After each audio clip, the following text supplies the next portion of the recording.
was like they made a memorial for themselves, so that people in the future would remember them. During Zero Dawn's development, many staff wondered and reflected on what their legacy would be. Though this world did not end up as they imagined, I believe they would still be proud of its accomplishments, and they would be glad that someone found their stories. So Gemini has 2 data cores. I've never seen a cauldron like that. But you mentioned something about seismic activity? When my predecessor attempted to build the cauldron, construction was disrupted by a series of earthquakes. The data core had already been built, but the rest of the facility sustained damage. So she began again. A second core was built.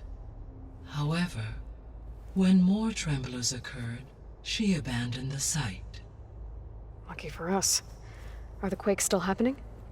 No, though they did also create instabilities in other facilities in the region.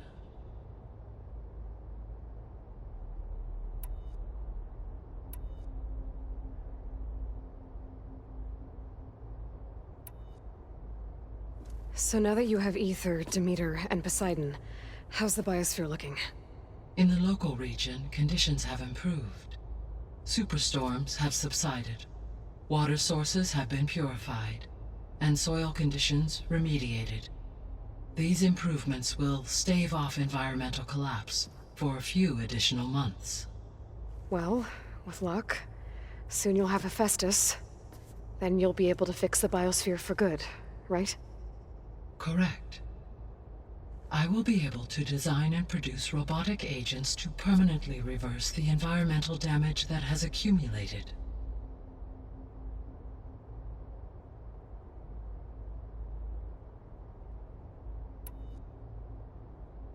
So our plan to capture Hephaestus. Let's go over it again. As you wish. Thanks to Beta's test, we now know that Hephaestus will not respond to your Alpha clearance. Which is why you will need to procure Ted Farrow's Omega clearance. Right. From his personal bunker, Thebes. While you are gone, I will assist Beta in building the transport rig and pulse generators. When we get to Gemini, I will need to be installed on one of the facility's cores. The second core is for Hephaestus. Using Omega clearance will allow you to trap it. And then you'll be able to absorb it. Not quite. You will need to manually remove Hephaestus's malicious code before the merge.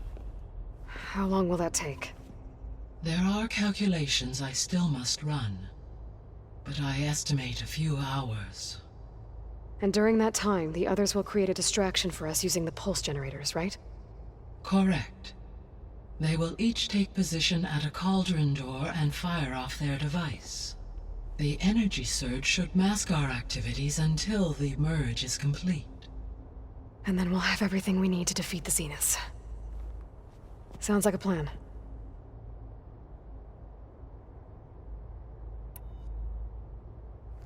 There's something I've been wondering. How could Ted Farrow create a clearance level higher than Alpha? Elizabeth made sure he wouldn't interfere with the project. It is plausible he tasked his own engineers with creating a back door to the Zero Dawn system, without Elizabeth's knowledge. My predecessor did not even know of its existence until he activated it to purge the Apollo database. It is, in effect, a blind spot, one that will allow us to subdue Hephaestus. And fortunately, thanks to Beta's information, we know where Omega clearance may be procured. Right. Somewhere in San Francisco. Beta's convinced we won't be able to capture Hephaestus. With that attitude, do you really think she'll be able to build the rig and pulse generators? It may take some coaxing, but with some assistance I am confident she will. I don't get her, Gaia. She's so quick to assume we'll fail. She's nothing like what I thought she'd be. I guess it'll be best if she stays here when we go to Gemini. All this data I've picked up in ancient bunkers and ruins. I guess I never really thought that other people would be looking at it. Based on my observations, your companions engage quite frequently with this material. Erend has asked on numerous occasions about birthday parties. He appears perplexed by the tradition of serving a sweet confection, as it conflicts with the Oseram tradition of serving sparkling stout ale. He also suggested we host a party for you, as a surprise. Yeah, no thanks. That is what I predicted.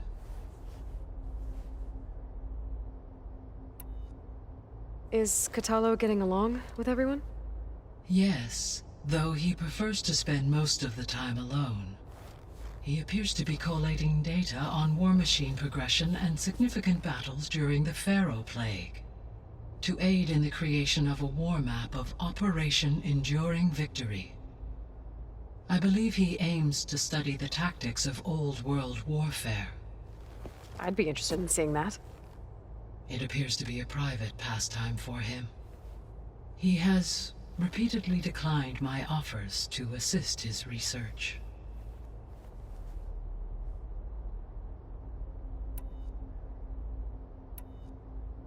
I'll be on my way. I wish you safe travels.